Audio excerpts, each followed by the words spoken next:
Okay, changing a monitor chassis 101. Going to need a few tools. You need a flat bladed long screwdriver, you need a Phillips, and possibly a flathead. You'll get both out of that. And you're going to need a little alligator clip extension. Okay, first thing we're going to do is we're going to take the high voltage out of this tube here. Now, this tube acts like a battery, and it holds high voltage in here. And it comes through this wire, and it goes through here. So what we're going to do is we're going to get rid of the high voltage out of here. So we're going to need that long screwdriver. We're going to need that alligator clip. Okay, 1 second, bear with me.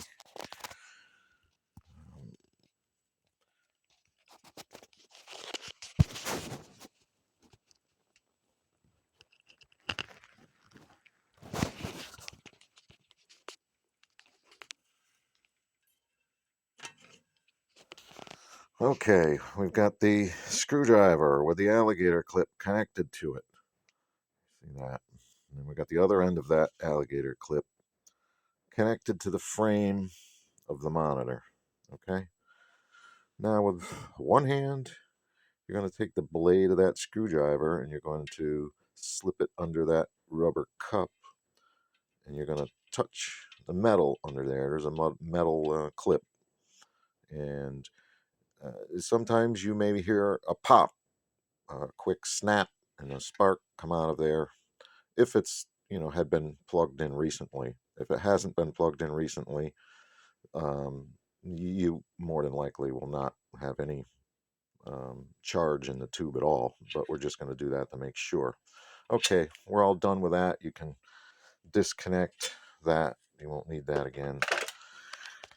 And you can grab this little cup, pull this up, and now you can see there's going to be two connections there. You're going to push this to one side, sort of down, in, and back, and it'll unclip, and then down and forward.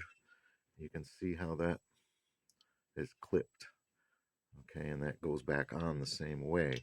You're going to hook it under on one side, push the clips together, go down, and then make sure you get that hooked under there, because if you don't, we're going to have some problems.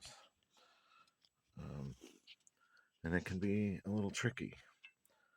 So get that clipped on both sides.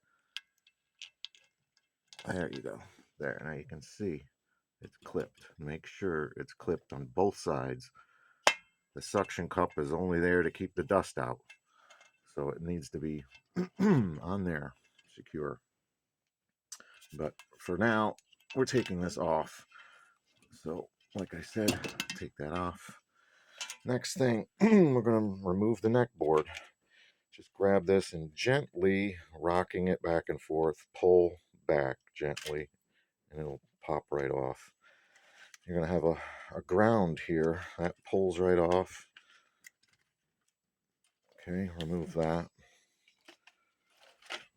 Now you're going to need your Phillips screwdriver or a 1/4-inch drive.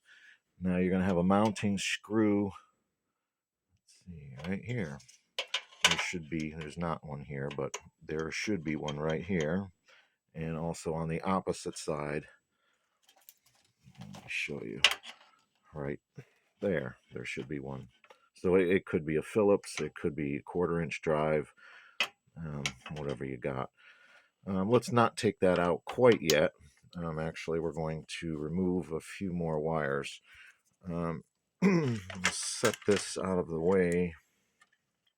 Now there's two white wires that connect right down here, and they just pull up. You'll see that. These are the degaussing wires. They don't go in any order. It doesn't matter. You can just put them back on later in any order. So we'll just pull those to the side.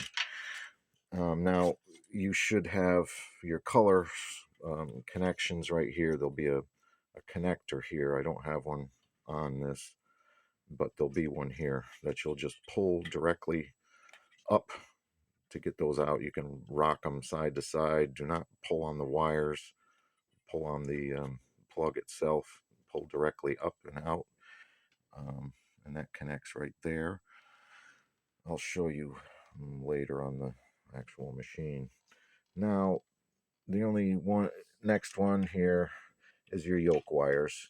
Now, let's take a picture of this, and so you can get the correct order, because on yours, I believe this has been cut and put in a different order. So pay attention, write it down, the order of the colors here. If your connector is not cut, you don't have to worry about it. You're just going to pull that connector up and rock it back and forth. It takes a little bit to get it out, but it comes off. And you'll see like that. So if it has been cut, mark those wires so they go exactly in the same place when you put it back. Okay. Now we've got all the wires disconnected here. At least we should have. And we're ready to pull the chassis right out. So this is when you're going to remove those two screws that mount the chassis to the frame, one on each side. Take those out, and then this will try to fall out on you if you're not holding it. You might have to hold it with one hand while you're unscrewing. And an extra hand is always helpful, or a magnetic screwdriver, because you'll more than likely drop the screw down into the bottom of the cabinet. So be ready for that. You can put a little blanket or something, towel down the bottom of the game to catch any screws. And this should pull right out. Once we get the wires discombobulated here, the yoke wires are a little issue. Okay, and then your chassis should come right out, and you'll just do the reverse to put it back in. It sort of slides. There's a little, I don't know if you can see it, a slot where this slips into, so it sort of locks it in place. And you'll put your screws back in both sides, and then reverse order. Just put these two wires in any order back on those two connectors down there. And then you'll put your video wires back up here. They only go in one direction. So you can put those back on. And put your yoke wires in the exact same position as you took them out. And then, of course, we want to put the high voltage wire back on with those clips. Remember to get both clips under there, and make sure both of them are under there, because it can be extremely tricky sometimes. There, we've got them both now. Make sure they're both clipped. Okay. And that should be it. First off, make sure you unplug the power before you did anything. Make sure the power to the machine obviously was unplugged. And this is the power you just unplugged for this chassis. So that should be it. You should be ready to go. This, remember, you just plug that ground cable back into the ground right there. Plug that back in, and you'll just put that neck board right back on and gently rock it a little back and forth while you're pushing. And once it's seated, you're good, and you're ready to rock and roll. Okay, I hope that helped.